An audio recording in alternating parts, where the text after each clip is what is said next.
Hello, everyone, and welcome to another live episode here of Langer at the Mic, where this time, by the way, in case you forgot, hockey starts tomorrow. The Montreal Canadiens will be in Toronto to take on the Toronto Maple Leafs for the opener of the 2021 season. And here I am to predict and tell you how the Montreal Canadiens will finish this year and what the stat totals will be for each of the Canadiens' top 9 forwards and also maybe their top 2 defensemen and goaltender carry price as well. So I didn't do this based on any mathematical model or analytics or anything like that. I just looked at each of the top 9 forwards and Shea Weber and Jeff Petrie, the way they performed the last 2 to 3 seasons. I looked at their production and I adjusted it for a 56 game schedule, and because it's fun.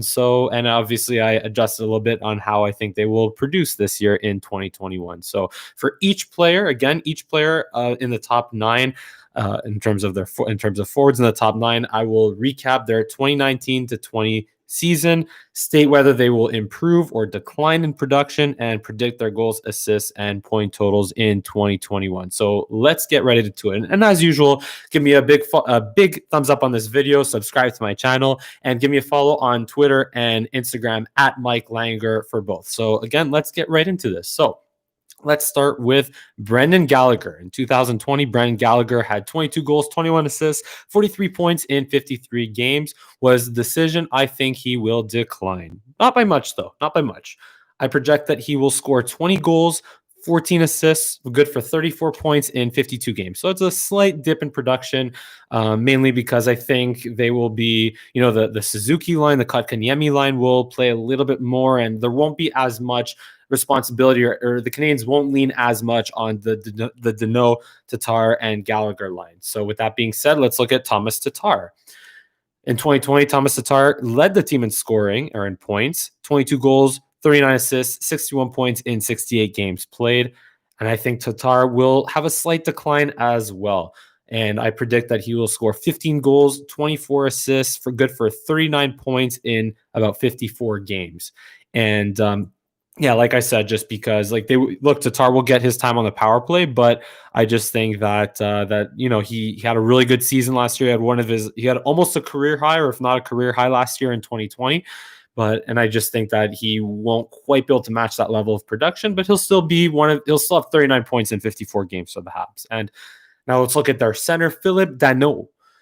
Danault had 13 goals, 34 assists, and 47 points in 71 games played last year. He played every single game last year. And I think Danault will decline a little bit because I think that if all goes well, Suzuki and Kotkaniemi will start to get more minutes in the top 6, which means that Danault might get more defensive responsibilities and not get the crazy amount of ice time that he did in the last 2 years. He won't be the clear-cut number 1 center for the Habs this year in 2021. So I project that Danault will score 9 goals, 23 assists, 32 points in 55 games in 2021. Again, just a slight dip in production. Now, with that being said, let's look at the second line, Nick Suzuki.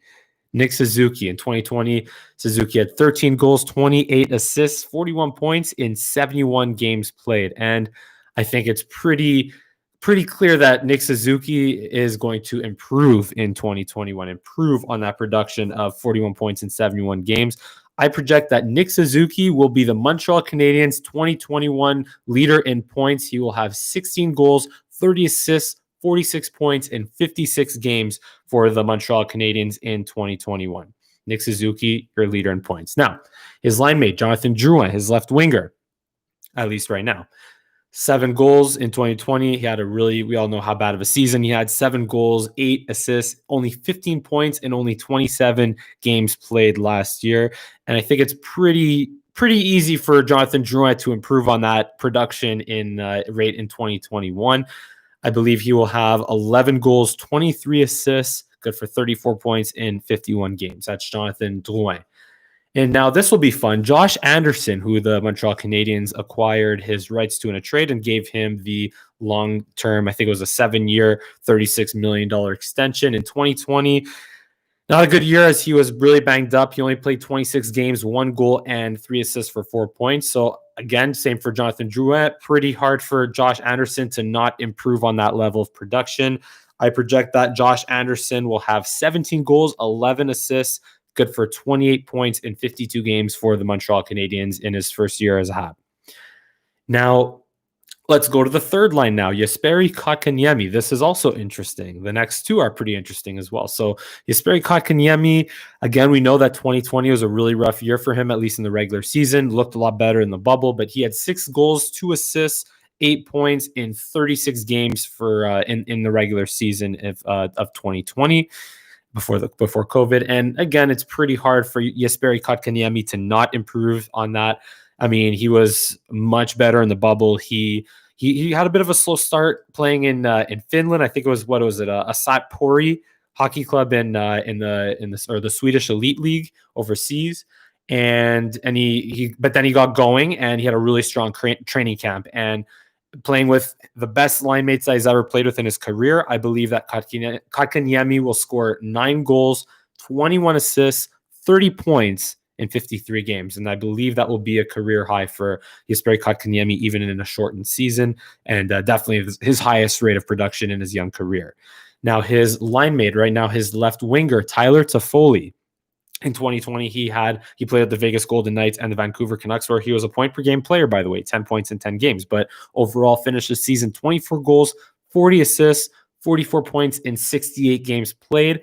I think I'll have a slight decline in production just because that's how good of a year he had in 2020. And I think that was the second highest level of production in his career. I believe he had a 50-something point season or a 60-something point season with the LA Kings way back when. I don't think he's going to be that good, but I think he'll still put the puck in the net. So I project that he'll have 16 goals, 13 assists, good for 29 points in about 51 games or so for Tyler Toffoli. And now Yoel Armia. Yoel Armia right now is the 9th forward on the third line with Kotkaniemi and Toffoli. And in 2020, he had 16 goals, 14 assists, 30 points in 58 games played.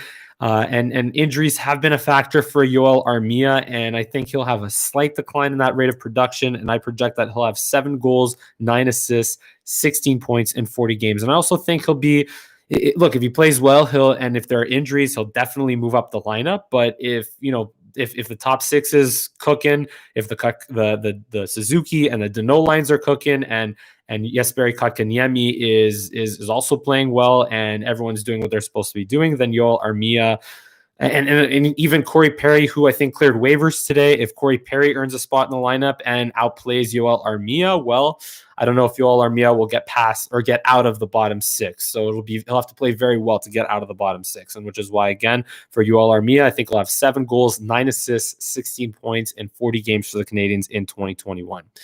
And now let's get to the defensemen. At first, I thought I was just going to do the forwards, but you know what I decided? Let's do Shea Weber and Jeff Petrie as well. Why not? Shea Weber in 2020 had 15 goals, 21 assists, 36 points in 65 games played. And I think he'll have pretty much the same level of production. He's been pretty consistent in terms of his point per game totals, even his goal per game totals in the last several years. And I think that he will be a little bit better with a better power play, because it's pretty tough for the Canadiens to get much worse on the power play than they've been the last couple of years. So my projection for Shea Weber is 13 goals, 15 assists, 28 points in 52 games played in 2021. And finally, Jeff Petrie, before we get into Carey Price, of course. Jeff Petrie in 2020 had 11 goals, 29 assists, 40 points in 71 games played. Jeff Petrie has been absolute horse on the Canadiens blue line for the last 3-4 years, and arguably their best defenseman, even though Shea Weber is the captain and technically number 1 on the depth chart. Jeff Petrie has been Shea Weber and Petrie have been 1 and 1A in terms of their numbers on the depth chart and what they've meant to this defense corps. So anyway, Jeff Petrie, he had, like I said, 11 goals, 29 assists, 40 points in 71 games played. And I think it'll be pretty much even at that rate, because he's been, again, very consistent in the last couple of years. So I think we'll see 8 goals, 23 assists, and 31 points out of Jeff Petrie, again, in all 55 games. And last but not least, Carey Price. Carey Price in 2020 had played 58 games out of 71. He played 58 games, had 27 wins, a 9.09 save percentage, 2.79 goals against average, and 4 shutouts. And I think with Jake Allen as the backup, with the best backup that Carey Price has had probably since Peter Budaj, really, he will improve to the tune of we'll play 38 games in a shortened season. Much better distribution between games between Allen and Carey Price. So Carey Price will play 38 games. He'll win 22 of them. His save percentage will be pretty much his career average, around maybe a little bit above average at 0.919, and he'll have 3 shutouts to add on the year as well. So now let's get into the big picture. We covered all the stats and predicted how each of the top 9 Canadiens forwards will produce, and the top 2 defensemen and Carey Price, of course. But now let's talk about why the Canadiens will win games in 2020, or how they'll win games in 2021, and why they will lose games in 2021. So the Montreal Canadiens will. Let's start with why they'll lose games. So they will lose games because I think we all know, just because of a lack of star power. That could change if Nick Suzuki really emerges as the way I kind of expect him to, and if Jesperi Kotkaniemi takes another step in his development. But again, we got to pump the brakes a little bit. Let's see it before we overhype it. And I know I'm trying not to overhype it too much. I'm hyping them up, but I'm not trying not to overhype them. But anyway, so the reason why they will lose games is because of a lack of star power, lack of high-end goal scoring, that lack of a Sidney Crosby back in the day, Evgeny Malkin or Kucherov or McKinnon, or I hate to say it, Austin Matthews as well. Just missing that type of player in the lineup will be why they will, they'll get shut out, or maybe they'll score 1-2 goals tops and lose like 3-1, 3-2, 4-1, 2-0 type of thing. And then also, of course, if the defense is not what we think it is, if the defense just played at a very high level in the bubble in the playoffs last year, even though the third pairing is much better with Kulak and Romanov.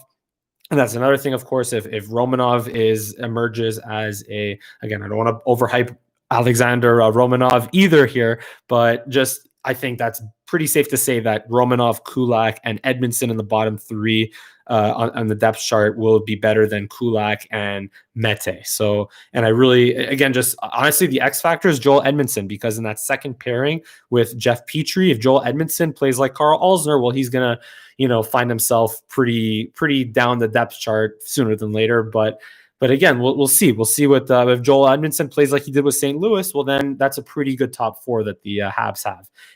But again, if the Canadiens will lose games if Edmondson is slow and not what we thought he was, if Ben Sherratt isn't quite the number 2 defenseman to be playing with Shea Weber that we thought he was either, and if Price played like he did in the regular season instead of the bubble, if Price plays, I think it was the second worst save percentage that he has had in his career at 9.09 during the regular season. And yeah, just if Carey Price played like he did in the bubble, that will be, if he plays somewhere in the middle, the Canadiens will be okay. So again, just to sum up, Canadiens will lose because lack of star power, mistakes, and slow on defense, and or just not what we quite thought the defense was. And if Price plays like he did in the regular season instead of the bubble. Now let's look at why the Montreal Canadiens will win in 2021. And on a bright side, of course. So the Canadiens will win because they have good depth and balanced scoring and are what we think they are on paper. Just like in 2018, 2019, they didn't make the playoffs, but they did have 96 points, and they had 6 players with 15 plus goals and 12 players with 10 or more goals. And here I just brought you about, I think it was, 7 players? Yeah, 7 players with 15 goals or more. I think 15 will be the benchmark for a 20-goal season in the shortened season, and let's say 20 to 25 will be the benchmark for a 30-goal season in this shortened season. So again, if the Canadiens could have, let's say, 6-7 players that score 15 or more goals, that will do just fine. And if Jesperi Kotkaniemi and Nick Suzuki, of course, take the next steps that we expect them to in their development, and if the Canadiens are solid on defense the way we expect them to be, and if the duo of Carey Price and Jake Allen is as good as it's supposed to be. So basically, if the Canadiens play like as well as they are stacked on paper right now, then the Canadiens will win a lot of games in 2021. So bottom line, here's my projection. So I believe that this roster is more than capable. If it was an 82-game season, this would be a roster capable of putting up 101 points. or 100 or more points. Let's say 101, because the Canadiens did it with a pretty similar roster in 2018, 2019. I think, and I think they're even better now. I think it's pretty clear that they're better now on paper. So I'm going to give them 101 points, or a 101 point pace, which means that they'll finish with 69 points in 56 games to a record of 31, 18, and 7. 31 wins, 31 wins, 18 regulation losses, and 7 non-regulation losses. You could split up the shootout or OT losses however you want. And that will be good for second in the Scotiabank North Division. I almost wrote East over here, but yeah, it'll be good for second in the Scotiabank North Division. And it all starts with tomorrow night in Toronto against the Toronto Maple Leafs. I'm just bring it on. Like, I'm so excited. It's been such a long off season. Well, I mean, we had the bubble, of course, but just with all the uncertainty and with COVID-19, it's just so nice to have hockey back in January finally. And I'm so excited for it. And once again, hey, thank you so much for watching this video, for tuning in. As usual, like I said before, give me a big thumbs up and subscribe to my channel here at Langer at the Mic. Give me a follow on Twitter and Instagram at Mike Langer. And this has been a Montreal Canadiens 2021 preview show here live at Langer at the Mic. Thank you so much for watching. We'll see you again next time.